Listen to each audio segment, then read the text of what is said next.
Hello, this is Mike DeMora, NCEP Fitness here in Redondo Beach, California. And if you remember in last week, we went over doing the health history and how important that was. Now, when you have a client or you have even a prospective client, it is so important that you do the health history and make sure you develop that bond or that relationship with people. So in today's session, what do you do next? Now that you've done your health history, you've decided that you're going on to the next step.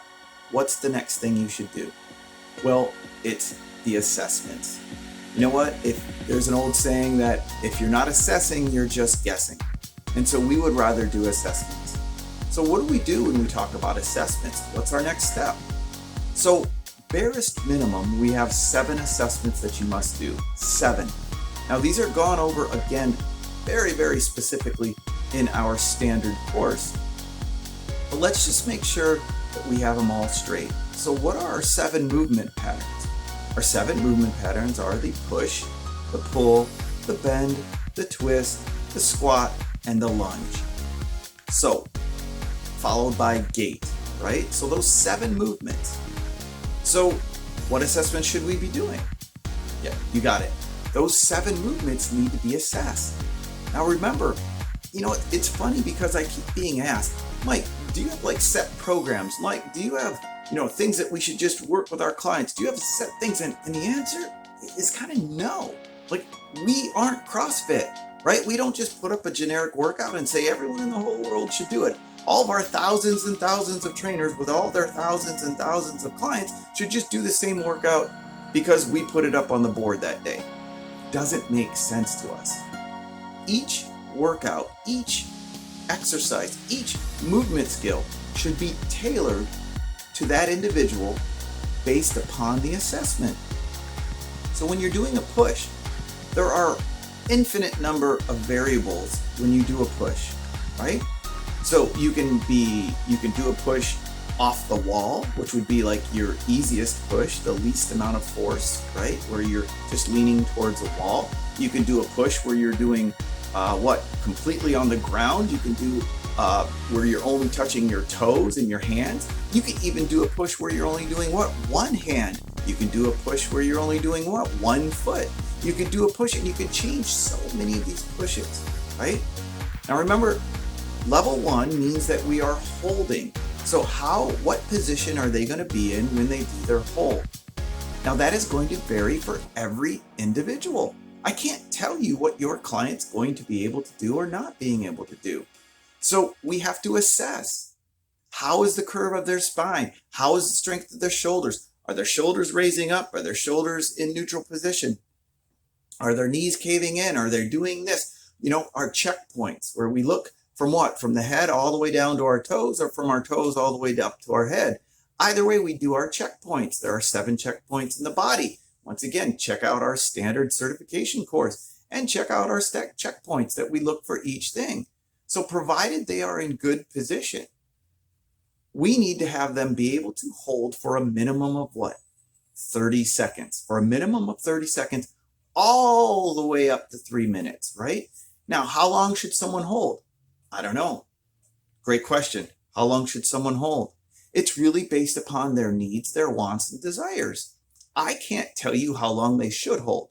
I can only tell you scientifically that they need to be able to hold for at least 30 seconds until you move to the more challenging position. Does that make sense? If they can't hold their position for at least 30 seconds in good form, they shouldn't go to the more challenging position. Okay, that makes sense. Now, how do our progressions go? Now remember, if they're able to hold something, then the next thing we want them to do is be able to move it. And how should they be moving? They should be moving slowly. In fact, we have a 5-second eccentric rep. That's how we know if they're able to control the movement that they've just moved. And what's our last step? Our last step is level 5, which is power. And power is doing it as fast as they can and still have good form. Move efficiently, move well, move safely. Okay? So those are our 1, 2, and 5, and we do that with every client, and we do that with every movement. So those are our assessments. Now remember, if they can't do the specific hold for that 30 seconds. We then have to work up to 30 seconds. In other words, they hold once for 10 seconds. Okay, then we write down 10 seconds. They hold it again for 10 seconds. They hold it a third time for 10 seconds. Most people would say that's 3 sets. To us, that's 1 set, right? It took them 3 attempts to complete the 1 set. The 1 set is what? 30 full seconds. Does that make sense? Okay. That's what I want you to really, really focus on. I want you to focus on assessments. Our goal is that they move well, they move efficiently, and they're able to move. Now, let's say they've hit their minimums. So let's say, for example, someone wants to do a burpee. Some people call them a squat thrust, right? Everyone know what a burpee is. You start in a standing position, you go down, touch your hands. In other words, you bend over, you put your hands on the ground, and you thrust out into what? Into a push-up position. You do a push-up, you jump up, you bring your feet back to your hands, and then you explode with a powerful squat. Okay, did you hear those things that I said? That would be what? An explosive bend, squat, and push-up. So here's the whole thing. When someone says, oh, I want to be doing burpees, I want to be doing squat thrusts, I say, okay, let's test you. Can you do what? Can you do the push-up? Now remember, if someone can't do a regular push-up and they have to use their knees, which is nothing wrong with that, should I have them doing burpees? No. That's what the assessment is all about, right? So after they've hit their minimum, what is their minimum? Once again, I can't tell you what their minimum is. But let's say they want to do 10 burpees, then what's their minimum squats? They need to be able to do 10 squats. What's their minimum push-ups? They need to be able to do 10 push-ups. What's their minimum bend? They need to bend over and be able to touch their toes or even put their hands flat on the ground. Or what? Or issues are going to happen. So once they get all 7 foundational movements done well, done efficiently, done where you need them to be, now instead of adding weight, which is what everyone seems to want to do, right? Everyone wants to just add weight to the movements. Instead of adding weight, now we add complexity. So if they're able to do 10 push-ups slowly, controlled, able to do 10 push-ups with power and even a little faster, right? A level 5, right? They're able to do 10 push-ups and they're able to do 10 bends and they're able to do what? 10 squats. Now, guess what they're able to do? Now we start them on 10 burpees. Does that make sense? Does that make sense? So I can't tell you if your client's ready for burpees or not. I can't tell you if your client's ready for twisting and lunging and doing all those things together. I can't tell you what your client is ready for. Only you can. Only you can. And don't ask your client, because your client's always going to say, yeah, I can do it. Yeah, I can do it. Yeah, I can do it. Break all movements down into those 7 movement patterns. Test the 7 movement patterns based upon the movement that they want to do or the exercise that they want to do. And provided they can do each of those movements appropriately, then once again, we challenge them by putting 1, 2, 3 of those movements all together into what? Into what they call an exercise. Does that kind of make sense at all? So once again, I've been asked so many times, how do you program? What do you do for assessments? How do you make this happen? How come you don't have set programs? How come if I go on the internet and I can download, here's 20 programs to give to your clients? That doesn't work.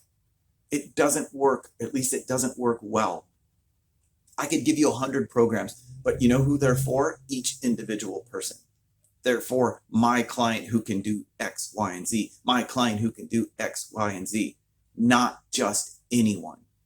Not just anyone. The difference between personal training and generic training or group training or training on the internet, the difference is what? It's personal.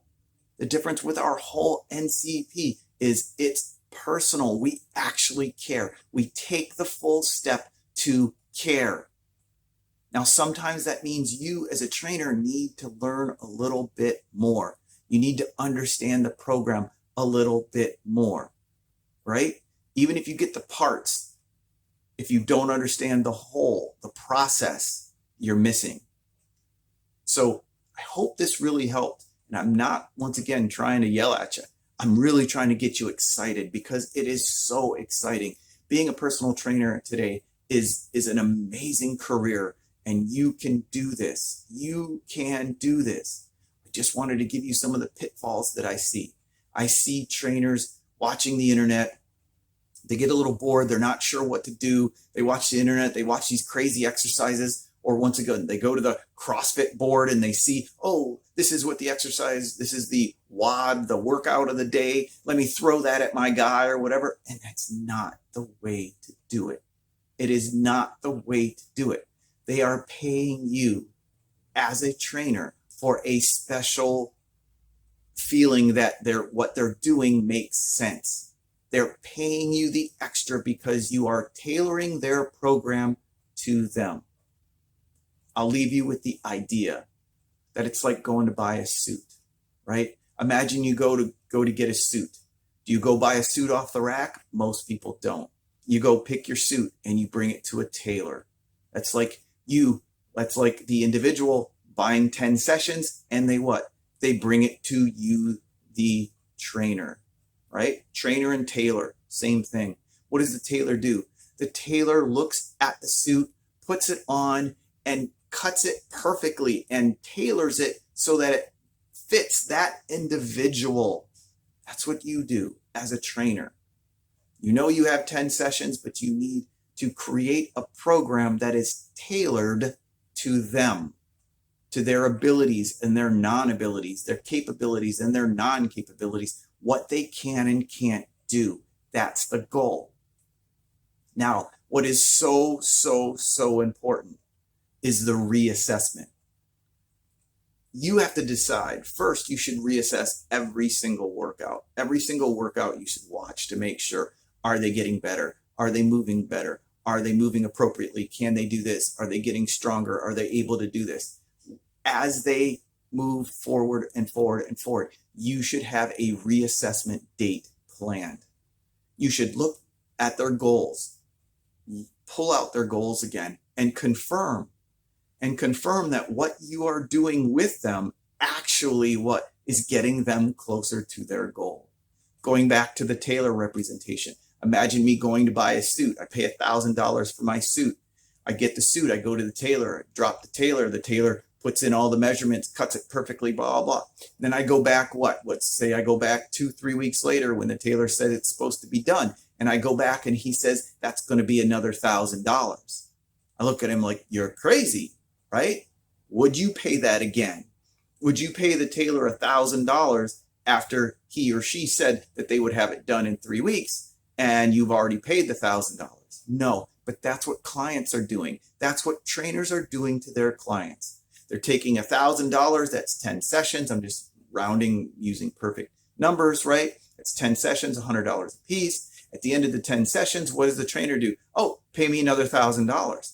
Well, how did we get the suit completed, right? Did we get to our goals? Did we even get closer to our goals? If you don't reassess and you don't sit down with them and say, okay, here's the goal. You wanted to be able to do this. Let's try that. Okay, you're able to do that. You wanted to be able to do this. Okay, now you can do that. You wanted to look like this or be like this or move like this or be whatever the goals are. Don't accept their money if you don't think you can get them closer to that spot. And every time, a good just rule of thumb is every time they need to repay, you should reassess, right? Don't just sell the same suit. Never give them the suit, but keep charging them more and more. Okay? Does that make sense?